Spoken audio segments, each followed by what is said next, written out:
Welcome to the language world. Today we are learning about the 10 most commonly used conjunctions. Let's get started. And. Και. I eat and drink. Τρώω και πίνω. But. Αλλά. I want to go, but I'm tired. Θέλω να πάω, αλλά είμαι κουρασμένος. Or. Ήτα με τόνο.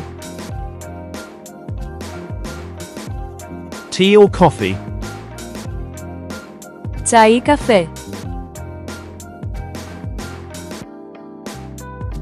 Because. Επειδή. I stay because it's late. Μένω επειδή είναι αργά. If. Αν. If it rains, I stay. Αν βρέχει, μένω. When. Όταν. Call me when you arrive. Πάρε με τηλέφωνο όταν φτάσεις.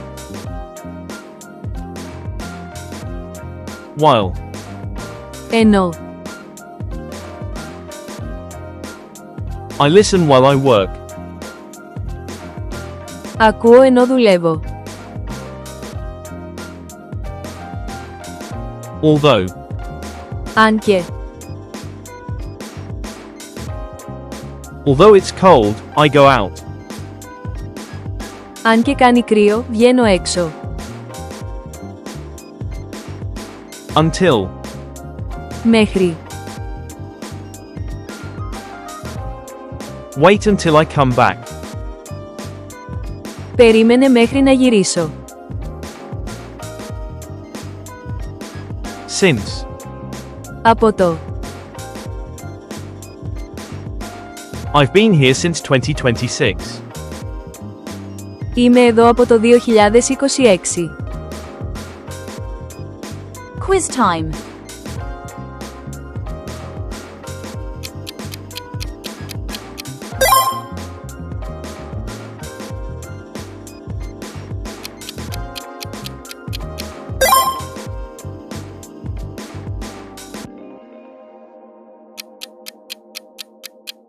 Leave your answer in the comments. Thanks for watching. Don't forget to subscribe to our channel to learn more languages. See you in the next videos.